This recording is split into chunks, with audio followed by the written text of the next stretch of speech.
Okay, back to the conversation. We got interrupted, but we'll go ahead and get to our main topic, which was the real meaning behind Black History Month. Or the history behind Black history, right? What the fuck are you saying?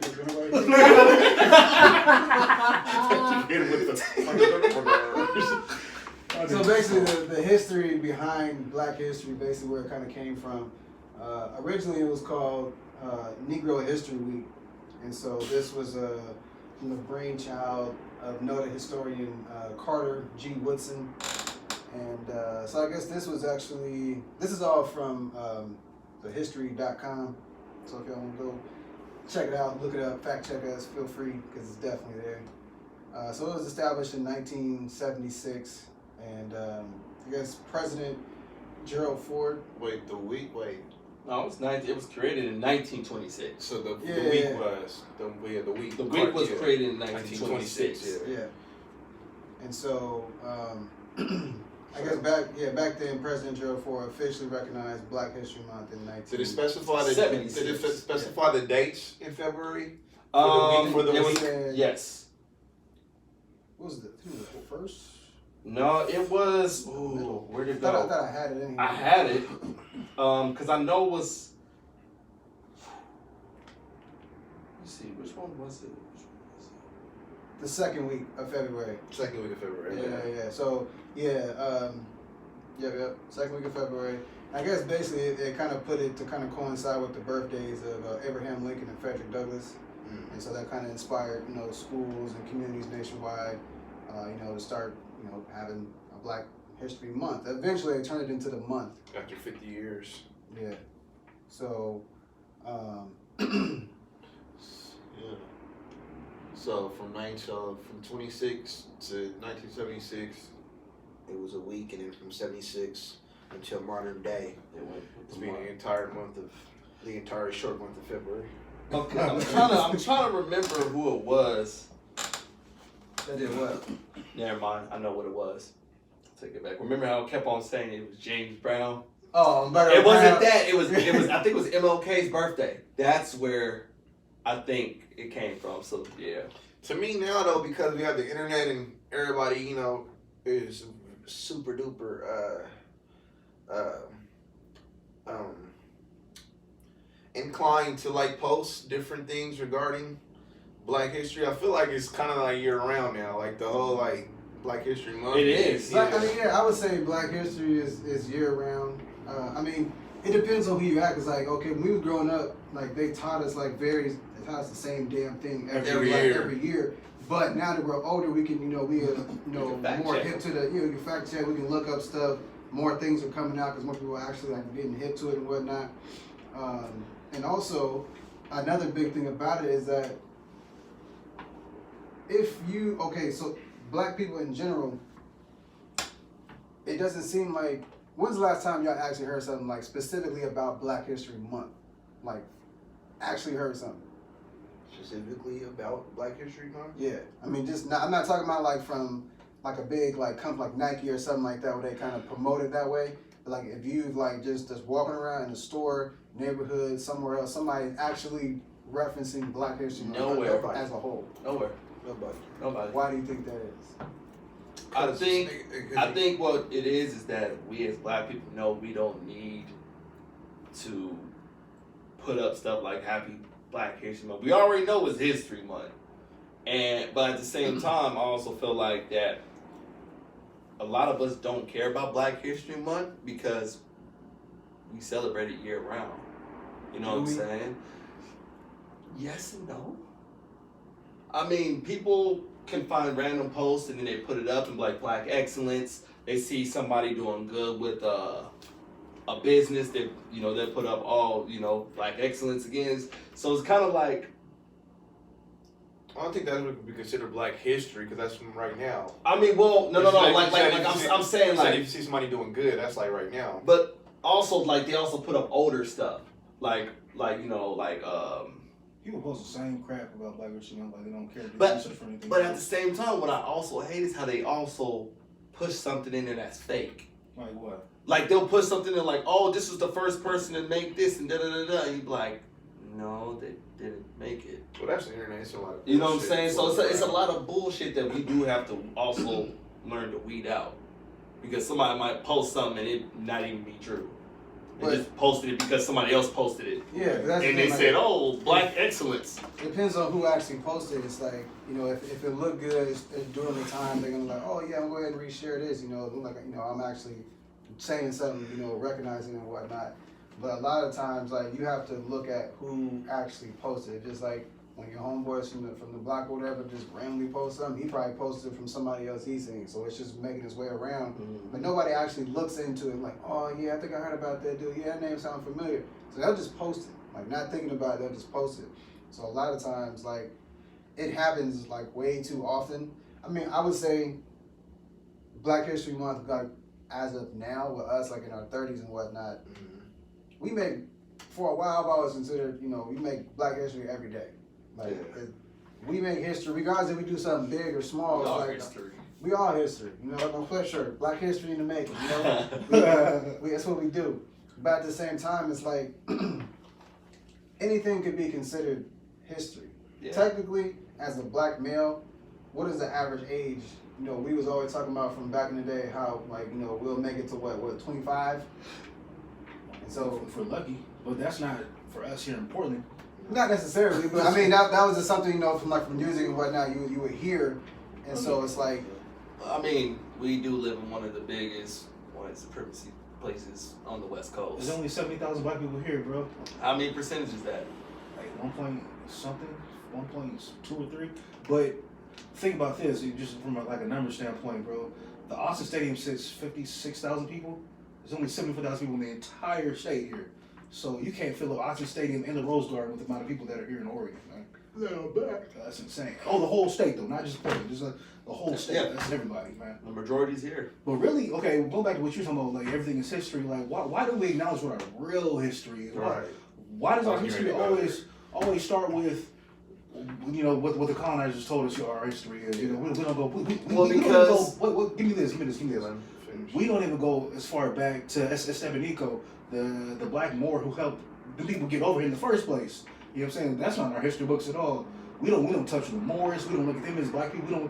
We don't touch on anything beyond, you know, slavery and, you know, The schools, the school. That's, you know, mainly because one, black people don't really know their history because it's not taught. Because, well, not only that, it's not passed down from one person to another, or if it was passed down, they can't teach you. They never got taught it. I'm just saying, like, well, you think about this. Some people could have got taught it, but they didn't tell anybody else. Bro, there's people that could have learned it.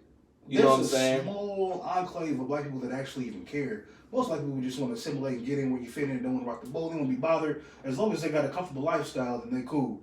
But there's a handful of black folks that actually care about what we really are, and those aren't the most popular people in the world, bro. Like, I can throw out names. Most black people won't even know what the hell I'm talking about. You know what I'm saying? But then put them on with some people, my brother. Y'all want to know some names? Go ahead. That's my point. Drop the names. Dr. Ivan Van Sertima has a book called "That Came What's Before." your last name? Dr. Ivan Van Sertima, Sertima. They came before Columbus, where he touches on the Aboriginal. I guess I don't call it Aboriginals, but the foundational Black Americans that were here long before Columbus or anybody else even got lost and made their way here. Dr. John Henry Clark touches on our real history, touches on religion, and if it's BS or if it's real, our ties to that. Dr. Cheikh Anta Diop, he touches on the same stuff. There's a doubt. Dr. Frances Cress Wesling, she touches on reality and white supremacy, what's going on right now. I mean, there's a ton of different black, they're referred to as black master teachers. I just like to call black people know what they're talking about because they actually care. You know, that will give you game. No, it's there. It's free now. It's all over the place. Like, black people just don't care. They just want to be comfortable. What was crazy to me though was when you brought up the Moors in the chat, and I was like, hold up. I was like, this dude Tame knows about the Moors, because a lot of people don't know about the Moors. Like, I knew about them since I was a kid because my grandma has this huge picture of one of them. I forgot who it was, but she had it for like the longest. I think she still has it. And they don't even tell the truth about, okay, I'm sorry. Okay, so going back even further in Europe, they don't tell the truth about that history either. In regards to what Europe was really like, that's why everything that you see in films about it is so fanciful and full of magic and dragons and crazy stuff like that. Because in reality, it was filthy. There are kings and queens in Europe that have gone on record saying that they only bathed one time in their entire life. The Moors came in, and you call them Berbers, you call them Moors, you call them whatever you want to, but they came from the northern part of Africa and came and changed all of that. They taught them how to bathe. Yeah, brush their teeth, spices. They had a actual running water system that they set in place back then. They had lighted streets up and down Europe. They were actually a before their time. They were right on time. Everybody else was behind. Yeah. They were right on time. Everybody else was behind, and they Europe. They would throw their own fecal matter into the streets, out the window, and they're wondering why everybody was dying. They got all these plagues and all this other BS. Because they lived in filth before the Moors came and cleaned it up. But they don't look at it as their history. That should be taught as Black history. That is an incredibly people always talk about representation in regards to Black people, how they view themselves. That would be huge for Black kids going forward if they knew the truth about who they actually are. But all that is definitely all true. But there's a big reason why they don't teach us that. Yeah, because we're at war. Always been at war. It's like they don't want to empower us. Well, that we can do great things. No, we don't need to be empowered. We got to empower each other. We ain't doing that either. Yeah, so that's the thing about it. We don't need a third party to empower us. We need to be on our own shit. No, that's facts. But even want to empower us. No, the way you kind of said it, you was like, we don't. You said they don't want to. They're not wanting to empower us or wanting to feel it. And I know what you mean, but like, yeah. just the wording though. It's like you need to stay in this box. Don't go outside this box. Pretty much.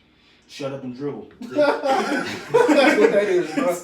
As long as you don't make us uncomfortable at all. But even when we did pull ourselves up our own bootstraps, what did they do? Kind of ransacked all the affluent Black communities. Yeah. You know what I'm saying? And it's not just Rosewood. It's not just Tulsa, Oklahoma. There's a ton of them. Yeah, there's others. Yeah.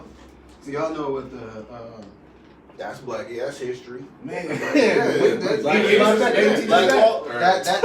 is the main. That's one of the big things about it is that like Black History Month, as a whole in the United States, lacks actual Black history. It's bland. It's washed. It's bland. Indoctrination is exactly what it is. It's old shit, and they need to revamp those books. They don't even tell us the truth about the things that they're talking about. The thing is, when you say they, you're talking about them. They're not gonna do some of the same people who you said are been fucking up the history. So why would they change now? Okay, so my thing is this. If we know that this is such a big thing, it's up to us. Okay, I'm saying though, since it's up to us, and we know that this is a big thing for us about Black History Month, why isn't everybody that like how Tape said, those people, why aren't they getting together and saying, hey, we need to find somebody who does publishing, and we need to get this information out, and we need to ship them to the schools in the inner cities. The schools will accept those books. Yeah. Why won't they accept? Because they what? Why? No, I'm asking. Why wouldn't they accept it? Because the schools have an agenda. That there's a certain criteria of curriculum that's given to the school system. I'm gonna say it like this. You don't have to give it to everybody in the school. Why don't you give it to a teacher? The school has to fund that, man. Yeah. They're not going to put money behind that. I'm saying it, bro. Just say like say Kaepernick. Do you feel like Portland Public School did you justice? Nah, son. They failed me completely. So why in the fuck would they need to take those books, bro? I'm not. Oh my god. I'm not saying like give it to everybody. I'm saying give it to the teachers that are with the shit. You see what I'm saying? Those teachers are with the shit are gonna get fired. Because of what? Because they're going against the grain. Y'all simply going. Y'all bypassing the big thing is that somebody has to pay for this, and they ain't gonna pay for them books, bro. Nobody wants. They're not gonna tell the truth. I'm just saying. All of a sudden, magically tell the truth. It's not gonna happen, bro. Like even it's like what I was trying to say. When they touch on Martin Luther King, they don't even touch on his real like stances around before he died. even his most famous speech, they don't even go to the second part where he starts going hard body. You know what I'm saying? He starts really telling the truth about what black people need to do and what this country needs to do and whatnot. They don't talk about the fact that he thinks black people should go to the White House and get their check, which is what led him got his brains blown out. You know what I'm saying? That they don't He touch on get any his of that. brains blown out. He got smothered, brother. Later, but he got shot first, bro. Later, but I mean, they'll tell you real quick that he was like, we need to hold hands and sing Kumbaya and love each other. That's That's the Martin Luther King that they didn't see. They wanted to paint. It's the narrative. Once he became that, once he got, I'm gonna use angry for lack of better term, but he got pretty much angry probably with himself because, like he said, he quoted himself. He said he felt like he led his people to a burning house. And then once he figured that hit him, or he accepted that reality, then he got mad, and then he became that man, that dude about the real shit. And what happens? Boom. And Malcolm X. I know Malcolm was like, he gets it finally. He finally got it. He finally got it. Let's go. And then what happens when a motherfucker get on that vibe? You get killed. Yeah. And so now what they're doing, to tie this back to earlier and we were talking about, it's an attack on that energy, bro. But even with that said, bro, we can't be afraid. Oh, of course not. Because No. we get killed regardless. Yeah. Kids getting killed. Everybody under the Black Messiah Obama, every famous name, black people worship. Oh, we finally free. We got a black president. Everything's changed. Everything's wonderful. That was the biggest. Oh, bro, that was our vibration. Wait. That was the Wait. All the names that became famous and we put on T-shirts from across this country were under his administration. Trayvon, Eric Garner, Tamir Rice. All of them were under his administration. So we can't be afraid to push that hard line, regardless of whether there's a threat of death, because that's imminent once we step out. We ain't even got to savvy. We ain't got to go outside. As soon as you wake up, you can get in your house nowadays. So. Who's that woman that got shot when she's playing video games with her kid through the window? I can't remember her name. I remember that. And then they didn't announce themselves or nothing. No, shot her through the window. Yeah. She's playing video games with her. Because her door was open. That's what it was. Her door was open. Somebody called the cops, like, hey, the neighbor's door is open. And then she saw people rustling in the bushes. They didn't announce themselves. So when she seen people in the bushes, she went and got her gun, which she's legally supposed to do. And she was trying to protect her and her kid. Yeah. So, But all they saw was a black person with a gun through the windows. So we got to light them up. That's... You ain't really say nowhere, so be fearful of it. Yeah, So with sticking on Black History Month, still the colors, I guess you call it national colors. It's basically Black History Month colors, basically. What, red, black, and green? Yeah. That's the Pan African colors. Yeah. Okay. Does y'all know what they mean stuff or anything? Yeah. Green is for the land. Black is for black, who we are, and red is for the blood. Red is for the blood that we. Red, brown, and green. What's that? True. red, brown, and green. Black. Well, yeah. I mean, because I never looked it up and actually knew what they meant. So I mean, red obviously for the blood. So the definition what it has in there from when I looked up on history.com, the red is the blood for the blood that unites all people of Black African ancestry and shed for liberation. The black people whose existence as a nation, not as nation state, is affirmed by the existence of the flag. And green is the abundant natural wealth of Africa. So, I mean, we got to touch on that one time, the Pan African fight, because there's definitely a separation, bro.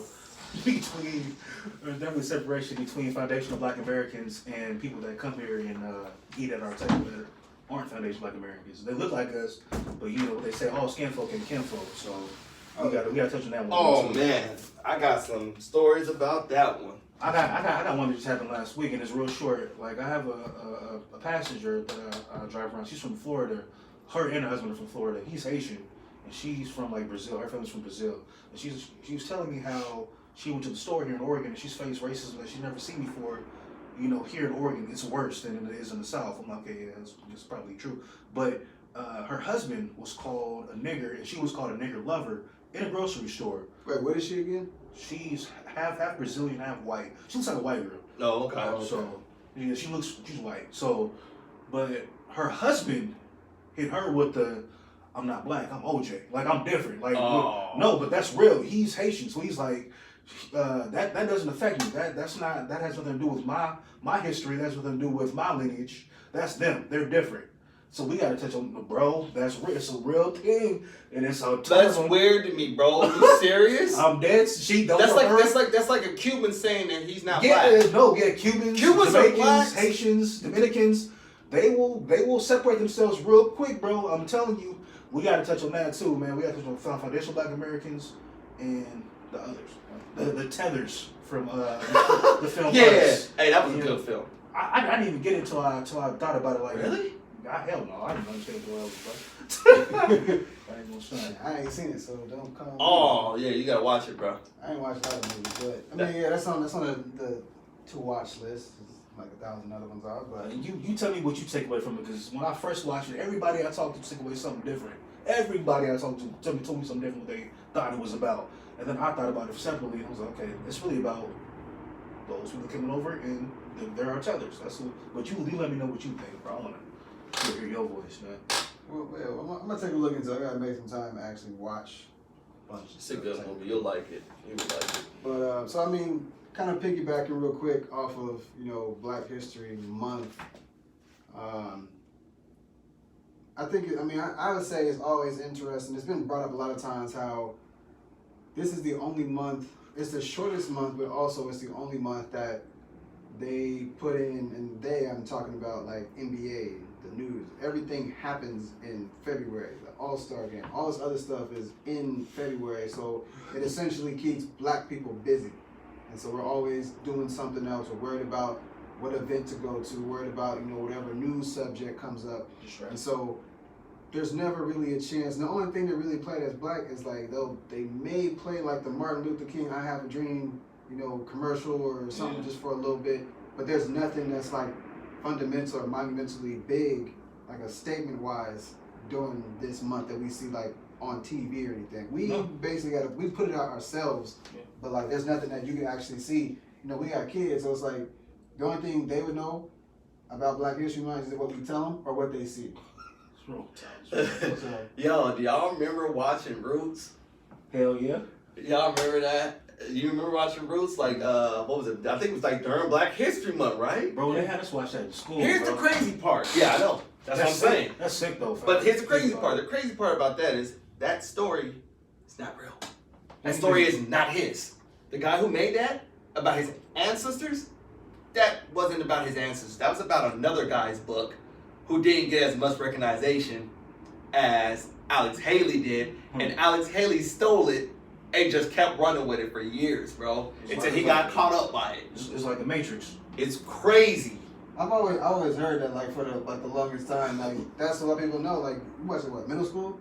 Yeah, 8th grade. Yeah. So it's like since then it's programmed in your mind purposely at a younger age. So when you grow in, you think this is who you are. That's what you are, where you came from. So there's a podcast I was listening to. Is basically they are miseducating us about our generation, our history, and for the white kids or any other race, essentially, but primarily the white kids, they are telling them basically what how they're looked at as the superior ones, and so they're miseducating both of us at the same time. But it hurts. It affects us more because we're looked at slavery and all this other stuff. So all that stuff makes us look worse. But at the same time, the white kids, or whatever else they want to be, is primarily the white kids. They are looked at as being like kings and queens and goddesses and everything. Where can't do no wrong. It's in reverse. Yeah. If it happened, it was supposed to happen. This is the narrative that they're pushing for young white kids when they do that stuff. If it happened, it's supposed to happen. You are the superior race. We want to come out and say it outright. You know what I'm saying? But we'll pretty much get you indoctrinated as well. It's just like what Jane Elliott said, the old white lady who told the truth about racism. Oh yeah, she's dope. She said if you're not racist in this country, then you aren't paying attention in school. That's what she said. She said because everything is about indoctrination for either group. You know what I'm saying? It's about us feeling less than. It's about us feeling like we should be the grateful Negro and be happy that the white people were so good to us to set us free, and all this other BS. And it's about white people looking at it as like, you shouldn't have any white guilt because you are you're just that much better. You know, that's everything happened because it was supposed to be that way, not because it was sick and you guys did all kind of stuff to, you know, to abuse what little power you guys had. You know, not that. It's just because you guys are that great, and you know, and that's the entitlement that we got to deal with every day. When we walk around like we go to the grocery store, restaurants, they have that. A lot of us have a sense of entitlement, and that's where it comes from, man. And they're all indoctrinated too. It's like the Matrix. Everybody walking around like zombies, man. People don't think. You gotta interact with them like this is crazy, man. But yeah, I guess y'all got anything else you want to add to it? No, that's it for me. You know. All right. So one quick thing. We're working on getting a website for the show, so we can actually have everything up and whatnot. We officially now own Just Us PDX, a domain name. We own that now. Well, they stopped recording other people? No, Just Us PDX. Oh, I'm tripping. My fault. I don't know about them, but yeah, we own that domain name now, and pretty soon we will work on the website. So we'll keep y'all posted about that. But yeah, I just want to thank y'all tuning in. What is this? Our 9th episode now? Yeah. Yeah. So we slowly making progress and whatnot. But you know, if you are listening, you know, tell somebody else about it. Have them check it out, rate, and you know, send us some comments and whatnot. Let us know what you think about it. But we will be back next week, and basically the new format going forward, so you'll kind of like know when to expect shows. We're gonna do 3 shows, then one week off, and so it's 3 straight and 1 week off. So this is the second one. Next week will be the third one. Then after that, we'll be on a Little hiatus. Try to plan something, maybe get some equipment and stuff and whatnot. But yeah, thank y'all for tuning in, and we out. See ya. Nigga, let's go to Sidecar. Like the Buckshot niggas in the trap, bro. Sidecar is dope though. Where's that at?